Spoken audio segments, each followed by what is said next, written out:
자, 여기 보시죠. 자산부채 평가. 자, 여기 말 문제를 좀 신경 써주세요. 그리고 여기 실기와 관련되어 있는 건 제가 별도로 여기 실기와 관련되어 있습니다. 라고 설명하겠습니다. 자, 보시면. 자, 우리가 이미 했었지만, 세법은 여러분들 원칙적으로 평가라는 건 추정되는 거기 때문에 원칙적으로 인정하지 않는다라고 했어요. 그죠?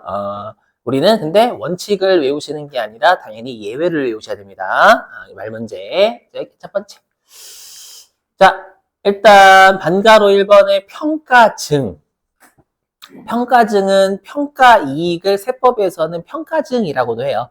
그렇죠? 평가증 증가시켰다. 그래서 평가증은요, 우리가 이미 어디서 했냐면 3장에서 했어요. 그렇죠? 3장에서 뭐 했었냐면 우리가 유형자산이나 무형자산을 고정자산이라고 한다고 했죠, 여러분들. 맞죠? 고정자산을 회사가 법률에 따라서 평가증. 맞죠? 평가증 하면 우리가 법률과의 마찰을 피하기 위해서 법인세도 인정. 그죠? 이렇게 한번 했었고. 자, 그 다음에 평가감은 평가손실을 평가감이라고 해요. 자, 그러면 평가감은 언제 인정하냐, 법인세에서. 우리 여러분 재고자산 같은 경우에는 저가법 써요, 저가법. 저가법이란 우리가 취득원가하고 시가 둘 중에 작은 거. 그래서 우리가 재고자산을 저가법으로 회사가 신고를 하면 세법이 그거 받아들여서 인정. 그렇게 되고요. 자, 우리 시험의 실기용은 반가로 3번입니다. 반가로 3번. 반가로 3번이 실기용입니다. 뭐냐? 여기. 자, 뭐냐면 우리가 반가로 3번은 평가 이익과 평가 손실을 법인세가 둘 다 인정하는 거예요. 평가 증가입니다라는 건. 그럼 법인세가 언제 평가 이익과 평가 손실을 둘 다 인정하냐면 여러분들이 회계 1급 때부터 그거 배우시죠? 우리가 12월 31일 날 우리 회사가 외화 자산하고 외화 부채 가지고 있으면 기말에 환율로 평가하는 거 있잖아요. 그렇죠? 그거를 법인세에서도 인정해줘요. 단 주의하실 건 뭐냐면 화폐성만 인정해, 화폐성.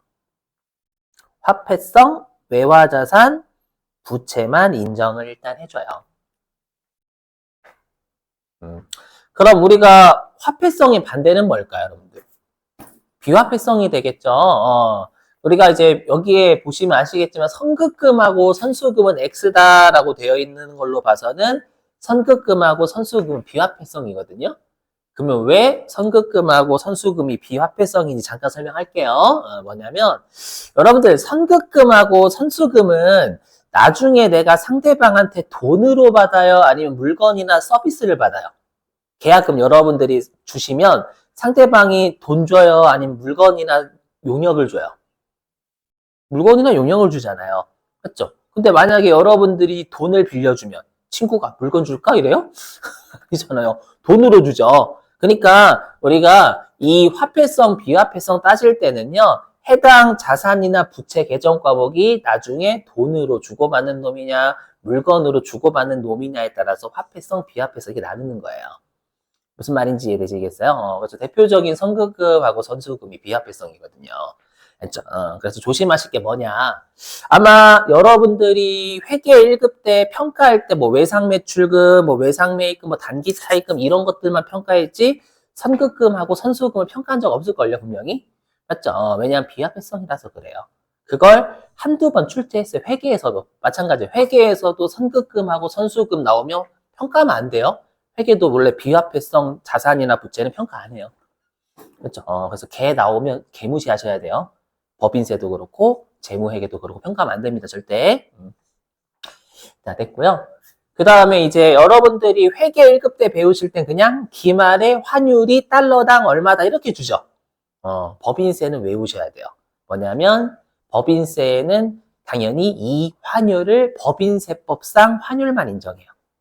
그럼 여러분들 우리가 환율 중에서 우리가 시가라고 하면은 정당한 거래예요, 정당하지 않은 거래예요. 시가. 시가라는 게 제3자와의 거래예요, 특수관계자와의 거래예요. 어렵나? 저기 가급적 어려우면 잘 안 하는데. 그럼 시가대로 했다라는 거 제3자 남남과의 거래를 시가라고 하잖아요, 여러분들. 여러분하고 부모님하고 거래하는 거 시가라고요? 여러분들 부모님한테 엄마, 여러분들이 건물주예요? 엄마, 시가 임대료가 300만 원이니까 300만 원 주세요. 어머니가 호적 팔아 갑니다, 바로. 그렇죠? 당연히 제3자와의 거래를 정당한 거래가액이 시가잖아요. 그래서 여러분 시가를 우리 회계에서 뭐라고 해요? 공정가액. 공정한 거래가액. 그렇죠? 그래서 당연히 시가가 되려면 당연히 이거는 일반적인 남남과의 거래해야 되는 거예요. 그렇죠? 자, 그게 뭐냐? 여기에요. 우리가 재정 환율과 기준 환율만 인정하고요. 나머지 환율은 인정하지 않아요. 그러면 우리가 재정 환율과 기준 환율이 뭐냐? 우리가 외화 거래를 할 때 기준이 되는 환율은 달러. 그러니까 만약에 우리나라 돈으로 계산한 거 달러당 우리나라 돈으로 얼마 이렇게 계산한 걸 우리가 기준 환율이다라고 하고요. 그 다음에 재정 환율은 뭐냐면 달러가 아니라 우리가 뭐 엔화라든지 아니면 위안화라든지 유로와 같이 달러 이외에 또 여러 가지 통화들 잘 쓰이는 통화들 있죠. 걔네들로 우리나라 돈으로 환산한 걸 우리가 재정 환율이다라고 불러요. 그러니까 달러당 얼마 이게 기준 환율. 위안화당 얼마, 엔화당 얼마 이런 것들 있잖아요. 이걸 재정 환율이라고 하고요. 아니면은 이 두 개를 묶어서 뭐라고도 하냐면 얘네들 묶어서 우리가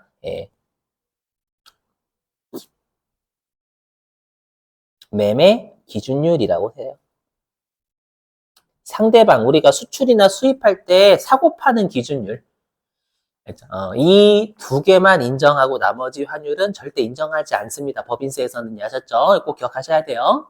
암기.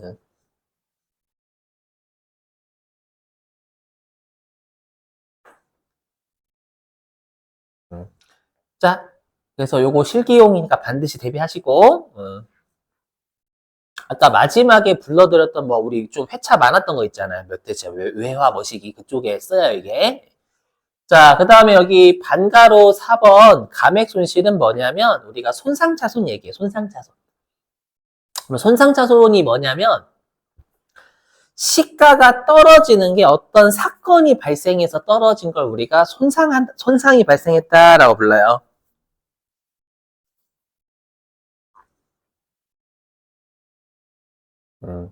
그러니까 마치 이거 여러분 주식이 삼성전자의 주식이 오늘 뭐 예를 들어서 한 2,000원 떨어졌대.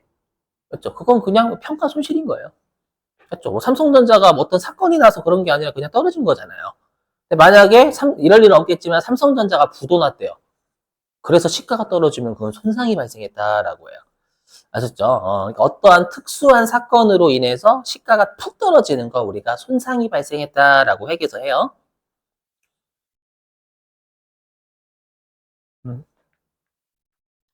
그래서 뭐냐? 여기. 자, 재고 자산이 파손되거나 부패 썩었대요. 그럼 이건 시가 뚝 떨어지는 거죠, 여러분들. 맞죠? 뚝 떨어지는 거. 그 다음에 유형 자산, 여기. 자, 천재지변이 발생하거나 화재, 불나거나 폐광당했대요. 이건 누가 봐도 여러분 시가 뚝 떨어지는 거죠, 여러분들. 막 건물이 불타가지고 막 탔거나. 맞죠? 자, 그 다음에 기계를 폐기시킨대요. 결론도 뭐 시설 개체 기술락품 무시하시고 기계를 폐기시킨다라는 건 뭐냐면 기계가 안 돌아가니까 창고에 수저 박은 거예요. 그래서 이런 거. 자, 1,000원 비만 계정 이건 무시하셔도 돼요. 시험에 비만 계정 중요한 거 따로 있어. 다른 동네에 무시. 자, 그 다음에 이제 주식입니다. 주식은 우리가 주식을 발행한 법인이 부도가 발생했대요. 아니면 회생계획인가.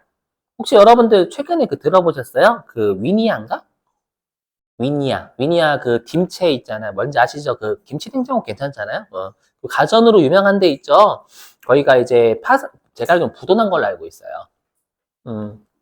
가전 지금 금리 많이 높아가지고 잘 안 사잖아요. 코로나 때는 가전 많이 샀죠. 이미 거의 다 있기 때문에. 그렇죠. 그래서 파산한 걸로 알고 있어서 회생계획을 신청했거든요. 회생계획. 저희 어떻게 살아날 테니까 채무 같은 거 좀 탕감해줘 이런 것들 신청하는 거예요. 법원에다가. 그렇죠. 그래서 법원이 이걸 받아들여주면 살려주는 거고 법원이 안 받아들여주면 바로 끝나버리는 거예요. 그렇죠. 그러면 회생계획 인가를 받았다라는 건 뭐냐면 많이 이 회사가 안 좋은 상태다라는 뜻이에요. 아니면 부실징후 기업이 되거나. 맞죠? 그러면 이 발행한 회사의 주식의 시가는 푹 떨어지게 돼 있습니다. 당연히. 그 다음에 파산. 이것도 마찬가지. 주식을 발행한 회사가 파산됐대요. 맞죠? 요런 거. 그러니까 여러분 딱 보시면 아시겠지만 평가, 손실과 손상차손은 좀 많이 다르죠, 여러분들? 둘 다 시가가 떨어진 건 똑같지만, 예, 그냥 평가 손실은 자연의 섭리에 따라서 떨어진 거고. 맞죠? 여기 있는 손상차손은 예, 뭔가 자연의 섭리가 아니라 어떤 사건 때문에 푹 떨어지는 거고. 그렇죠? 자, 그랬을 때 우리가 이 파산 같은 경우에는 모든 법인을 다 인정해요. 이게 비상장이든 상장이든, 그렇죠? 다 인정하는데 우리가 여기 부도 있죠. 우리가 부도 같은 경우에는 상장 기업은 인정해요. 왜냐면 상장은 짜고 칠 수가 없어.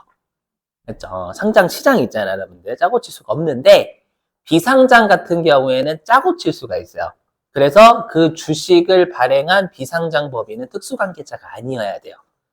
맞죠? 이건 누가 봐도 짜고 칠 수 있는 고수톱을 칠 수 있다는 얘기예요. 맞죠?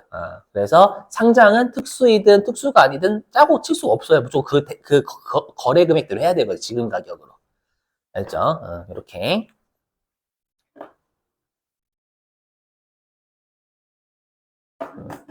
되셨죠? 여기는 다 말문제, 말문제. 말문제. 자, 됐어요. 그리고 요 네 가지는 여러분 지금은 결산 조정 사항이다라는 것만 좀 외워주세요. 그죠? 요 손상차손 세 가지 있잖아요. 얘네들은 결산 조정 사항이다. 우리 결산 조정 사항이 뭐였어요? 장부에 예, 한도 내에 적으면 세법 인정하는 거라고 했죠, 여러분들. 추정되는 거니까. 추정되니까 회사 너희가 장부에 한도 범위 내에서 적으면 인정할게. 그거였죠, 여러분들. 예전에 감가상각비 가지고 설명했던 기억이 좀 나요.